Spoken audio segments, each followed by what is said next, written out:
पिछली बैठक में हमने ख्याल के ऊपर बात की और उसके ला के ऊपर बात की कि हम किस तरीके से पीछे यानी कि भूतकाल और आगे भविष्यकाल से हट करके अपने वर्तमान में हम रुक सकते हैं और किस तरीके से अपने इस ख्याल को रोक सकते हैं, किस तरीके से एक इंसान अपने जीवन में ला को समझ सकता है और ला को समझ करके अपने ज़िंदगी को शुरू कर सकता है। हकीकत यह है कि एक आदमी जब वो इस रास्ते पर यानी कि खुद की पहचान और अल्लाह की पहचान के लिए मुतवज्जा होता है, उस दिशा में देखता है, पहली बात तो लोगों को सिवा दुनिया के कोई और चीज़ समझ में आती नहीं। अगर किसी की आ भी गई तो जब वो उस तरफ तवज्जो करता है तब वो इन सब चीज़ों के समझने के फेर में पड़ता है। हमने हमारे नॉलेज में है, हमारी जानकारी में है कि हमारे पास एक आर्जी दुनिया है और एक हकीकी दुनिया है, एक आर्जी ज़िंदगी है और एक हकीकी ज़िंदगी है। एक ईमान वाला, एक मीम भाई या हर कोई, मैं एक इंसान की बात कर रहा हूँ, हर कोई अपने इस हमेशा रहने वाले जीवन को पकड़ने की, उसको जीने की कोशिश करता है कि किस तरीके से मैं बेहतर करूं कि मैं हमेशा रहने वाले उस जीवन को जी सकूं। जब उसके दिल में ये बात आएगी तभी उसके लिए दीन का, धर्म का, नेकी का, बदी का, इन सारे चीज़ों के साथ में उसका मामला पड़ता है। तो पहली बात तो ये समझ लेना है कि आर्जी क्या है, अस्थाई क्या है और हकीकी क्या है, स्थाई क्या है। एक वो ज़िंदगी क्या है या वो वजूद क्या है जो ख़त्म होने वाली है, जो कि आर्जी है, कुछ समय के लिए है, अस्थाई है, और वो क्या है जो कि हमेशा रहने वाली है। अमूमन लोग ये समझते हैं कि ये जो हमारा वजूद है, जो बाहरी वजूद है, ये अस्थाई है, ये आर्जी है। और 99% लोग इसी में आकर के अटके हुए रहते हैं कि यह हमारा जो क्या बोलते हैं, आग, हवा, पानी, मिट्टी से बना हुआ जो वजूद है, यही जो है ये आर्जी वजूद है। हकीकत में ये तो वजूद ही नहीं है हमारा, ये एक कपड़ा है जो मिला हुआ है और ये इसलिए मिला हुआ है ताकि हम जो है उस हकीकी वजूद को समझ पाए। तो आर्जी क्या है? तो आर्जी क्या है ना? ये एक प्रश्न बनता है और इस प्रश्न का उत्तर मेरे पास नहीं है। इस प्रश्न का उत्तर जो है वो आपके पास है, मेरे पास नहीं है। और ये उत्तर आपको आपके अपने गौर व फिक्र से निकलेगा।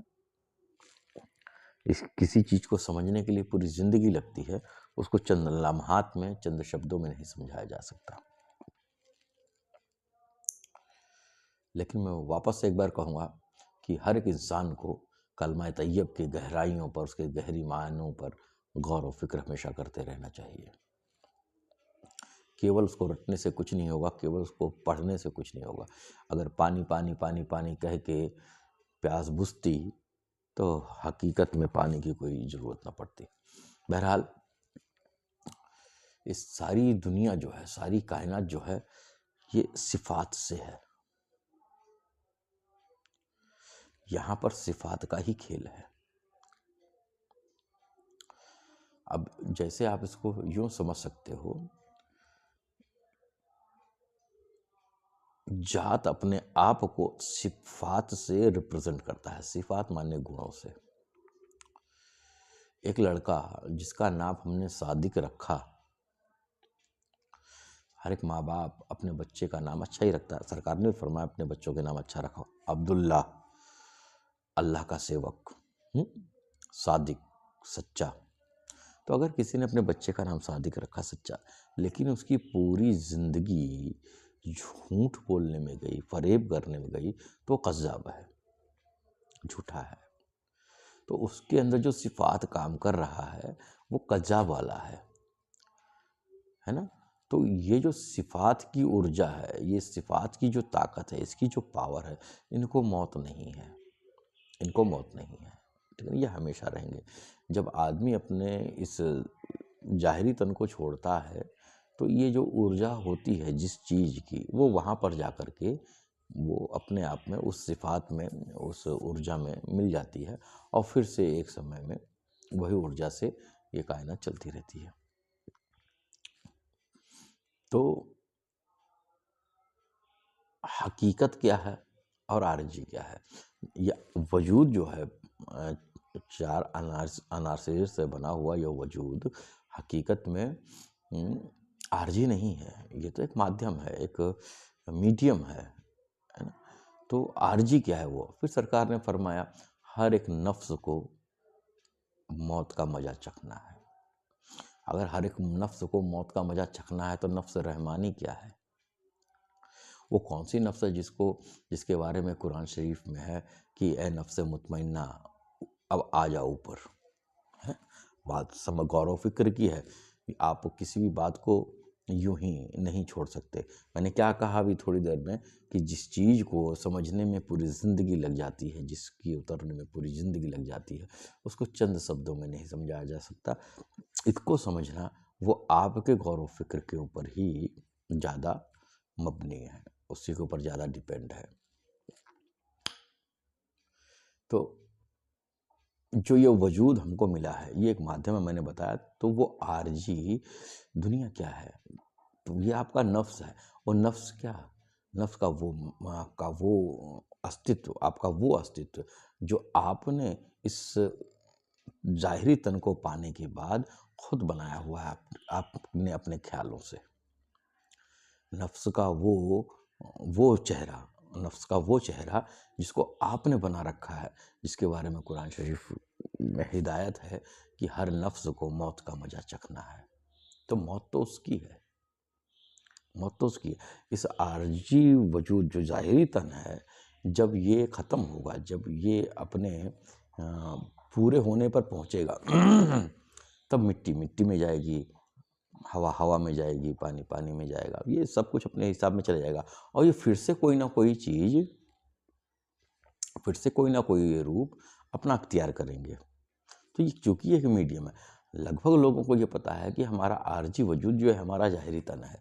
हमारा ज़ाहिरी तन नहीं है, हमारे बातिन में हमारा जो हकीकी वजूद है, उस हकीकी वजूद और इस ज़ाहिरी तन के बीच में एक जोड़ है जिसको हम नफ्स कहते हैं। उस नफ्स में हमारे जो ख्यालों से बनी हुई हमारी पहचान है, हमारे ख्यालों से बनी हुई जो रब की पहचान है, हमारे ख्याल से जो कुछ भी चीज़ बनी हुई है, वो हमारा आरजी वजूद है, उसको मौत है, ठीक है ना। तो जब हम इस आरजी वजूद को आज अपनी समझ लेंगे और इसको ला कर देंगे, इसकी नफ़ी कर देंगे, तो इसी ज़ाहिरी तन से हमें उस राज़े हकीकत का पता लग जाएगा। इस दुनिया में ये सारी कायनात जो है, ये सारी कायनात, अब मैं क्या बता दूं, क्योंकि कुछ चीज़ें बड़ी खुल करके डंके की चोट पर नहीं कही जा सकती। ये सिर्फ मोहम्मद ही मोहम्मद सल्लल्लाहु अलैहि वसल्लम। अल्लाह ताला फरमाता है कि मैंने इंसानों और जिन्नों को अपने खिदमत के लिए बनाया। अब खिदमत कैसे कर पाएगा इंसान? जब तक पहचान नहीं कर पाएगा तब तक खिदमत करना। अच्छा, आप एक चीज़ सोचिए, आप ज़माने भर में घूमते हैं, क्या आप अपने ख़ानदान के अलावा, अपने परिवार के अलावा या अपने लोगों के अलावा किसी और की खिदमत करते हैं क्या? आप अपने लोगों की खिदमत केवल इसलिए कर पाते हैं क्योंकि आप उनको पहचान रहे होते हैं। जब तक आपकी पहचान हकीकत में नहीं हो पाएगी, तब तक ये जो है कि मैंने इंसान और जिन्नात को अपनी खिदमत के लिए बनाया, आप इस पर कभी मुकम्मल नहीं उतर सकते।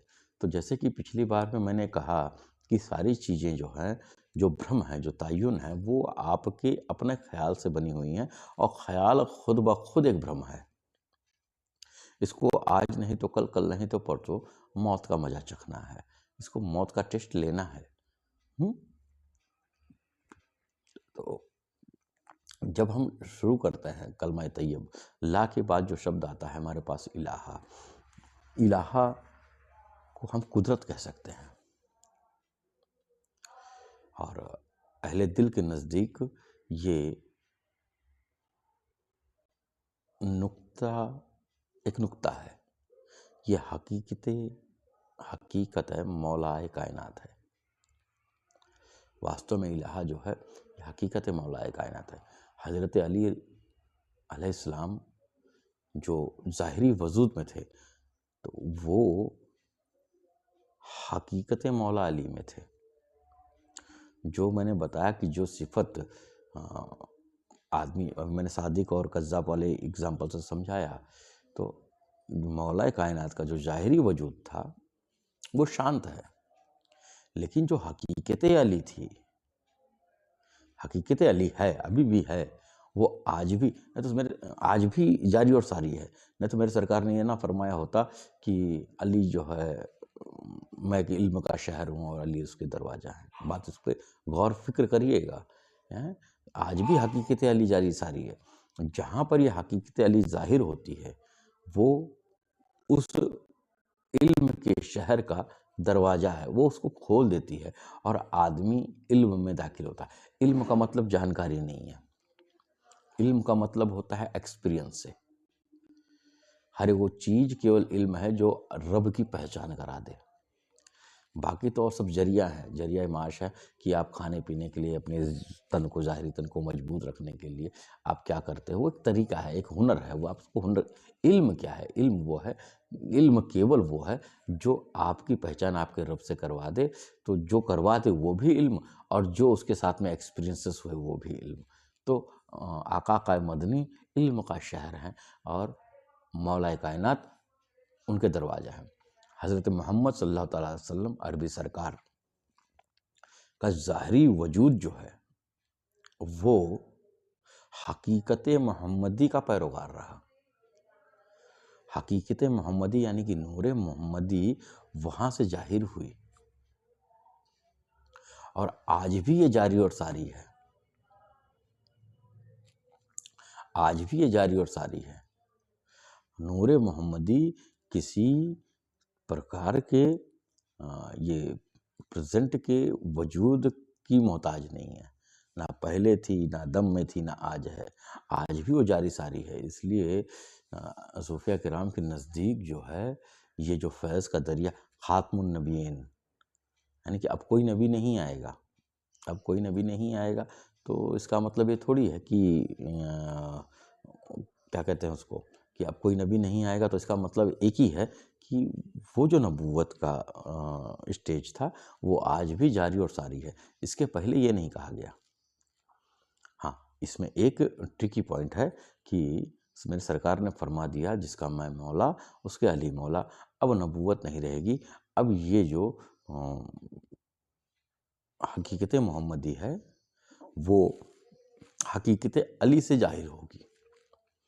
तो मौलाए कायनात के ज़रिए से विलायत का दर्जा खुला और वो नूर मोहम्मदी जो है, वो आज तमाम सारे बुज़ुर्गों में, उन सारे क्या कहते हैं पहचान जो कर चुके, मारूफ, अल मारूफ का एक वर्ड है। तो वो जिन जिन लोगों ने उस जिन जिन लोग जिन जिन की तरफ, हम उसको डायरेक्टली वली कह लें, वली औलिया है ना। तो वहाँ से ये जो सिफ़ात है, वहाँ से ये जो ऊर्जा है, ये जो पॉजिटिविटी है, आप इसको कुछ भी कह लें, ये जो नूर है, वो आज भी जारी और सारी है। तो बात आ जाए फिर नुक्ते की कि नुक्ता नुक्ते को आप एक रहस्यपूर्ण कह सकते हैं, नुक्ता आप किसी के दोष को भी कह सकते हैं, नुक्ता किसी अजीब चीज़ को भी कह सकते हैं, है ना। तो नुक्ता वो है जब आप क लिखना चाहते हैं तो एक नुक्ते से शुरू करते हैं, अलिफ लिखना चाहें तो एक जहाँ पेन रखा वो तो वहाँ पर नुक्ता बन गया। कुरान शरीफ फरमाता है कि हमने इंसान का निर्माण एक नुक्ते से किया, नुत्फ़े एक बिंदु से किया, और जब वो बिंदु बढ़ता है तो एक वजूद का पूरा रूप अख्तियार करता है। तो सारी चीज़ों की शुरुआत जो है एक बिंदु से होती है। फिर हम कुरान शरीफ की तरफ एक ध्यान दें कि अल्लाह ताला फरमाता है कि ज़मीन और आसमान एक दूसरे में जुड़े हुए थे, है ना, जुड़े हुए थे और हमने इनको अलग कर दिया।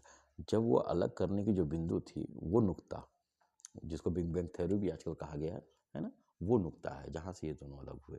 तो हर एक चीज़ में एक नुक्ता है, हर एक चीज़ का शुरुआती एक बिंदु है ना। इसी नुक्ते को, इसलिए सूफियों में नुक्ते का बड़ा जोर है। जब वो नुक्ता बे के नीचे लग जाता है और वही नुक्ता नून के ऊपर लग गया, तो ये दोनों नुक्ते में फ़र्क हो गया है। तो अब बात करते हैं हम लोग फिर से इलाह की। इलाह हकीकतन वो हकीकत मौला अली है, ये इंसान का दिल है। सरकार ने फरमाया, मैं हज़रत अली अलैहिस्सलाम के मुतालिक इस बात को रख रहा हूँ कि आपने फरमाया कि ए इंसान तू खुद क्या अपने आप को हाड़ और मांस का लोथड़ा समझता है, जबकि तेरे पूरे वजूद में एक आलम छुपा हुआ है, और उसकी खोज करना ही ये हमारा आपका काम है। और उसकी खोज जो है यहीं से पहचान हासिल होगी, और इसकी जो खोज शुरू होती है वो मन अरफ़ा नफ्सहू से होती है कि तुम्हारे अपने हकीकत की मैं की पहचान, कि तुम्हारा हकीकत का मैं क्या है। और यहीं से ही आपकी सफ़र की शुरुआत होती है, जो आपको फ़क़द अरफ़ा रब्बहू तक लेकर के जाती है। अब हकीकत मौलाए कायनात क्या है? तो आपके दिल में भी एक नुक्ता है जहाँ से आपका दिल इलाहा, जिसको सूफियाओं ने कहा जो कुदरत रखता है हर एक चीज़ पे, ये दिल हकीकत में यह मलाइकों की जगह है। यहीं से सारी चीज़ें बनती हैं, इसी नुक्ते से, इसी दिल के नुक्ते से ये सारी चीज़ें बनती हैं। ये जगह जो है, ये जो मांस का लोथड़ा आपके दिल में है, हकीकतन में ये कल्ब नहीं है। कल्ब आपके एकदम सीधे और सामने की तरफ है और एक बिंदु है। उस बिंदु को खोजना वो आपका काम है ना। या आप अपने पीर व मुर्शिद से इसके बारे में तज़किरा करें। तो जब इंसान उस नुक्ते पे खड़ा होता है, उस नुक्ते तक उसकी रसाई होती है, तब वहाँ पर उसके पास हकीकत मौलाए कायनात खुलती है। और जब वो उस सिफ़ात से, उस हकीकत से रूबरू होता है, तब वो जो हकीकत है, हकीकत मौला कायनात की, उसको लेके जाती है हकीकत मोहम्मदी की तरफ। तब यहाँ पर मेरे सरकार ने फरमा दिया कि मैं इल्म का शहर हूँ, मेरे पास पहचान ही पहचान है। जो इस शहर में दाखिल हो जाएगा तो वो जो है, एक हज़रत अबू हुरैरा रज़ी अल्लाह ताला अन्हु से एक रिवायत है कि आप सहाबी रहे, तो और लगभग बहुत कम समय के लिए आप सरकार के साथ साथ रहे। तो जब अन्य सहाबियों ने पूछा हज़रत अबू हुरैरा रज़ी अल्लाह ताला अन्हु से कि आपने सरकार हम पर करम फरमाइए, जो आपको सरकार दो आलम सल्लल्लाहु अलैहि वसल्लम से जो इल्म हासिल हुआ, जो ज्ञान हासिल हुआ, जो ट्रेनिंग हासिल हुई, उसको ज़रा हमें बताइए। तो आपने कहा कि अरे मैंने तो तो उन्होंने फरमाया कि लोग अल्लाह की पहचान के लिए घूम रहे हैं, अल्लाह की पहचान के लिए घूम रहे हैं, अल्लाह की पहचान के लिए घूम रहे हैं, और मैंने देखा कि अल्लाह जो है मक्के की गलियों में घूम रहा है। तो अब लोग परेशान हो गए। अब उन्होंने सरकार दो आलम सल्लल्लाहु अलैहि वसल्लम से इसके बारे में दरियाफ्त किया। तो उन्होंने कहा कि नहीं, हाँ, अबू हुरैरा सही कह रहे हैं, सही फरमा रहे हैं। तो अब ये समझने की बात है, ये गलत बात नहीं है, ये एकदम सटीक बात है, ये समझने की बात है। तो जो आदमी इस नुक्ताए अली को जान लेगा, इस हकीकत अली को समझ लेगा, वो उस नुक्ते पे पहुंच जाएगा। उसके लिए इल्म का दरवाज़ा हमेशा हमेशा के लिए खुल जाएगा। वो नूर मोहम्मदी को फिर समझ सकता है, वो हकीकत मोहम्मदी को तब जान सकता है। और जो व्यक्ति हकीकत मोहम्मदी को जानेगा उसी के लिए ही हमेशा की रहने वाली ज़िंदगी है।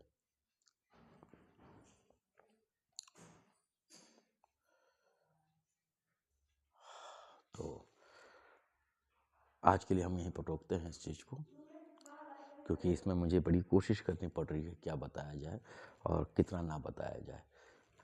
तो इस मुद्दे को हम फिर से उठाएंगे। आज के लिए बस इतना ही। शेष फिर अगले भाग में हम कोशिश करेंगे।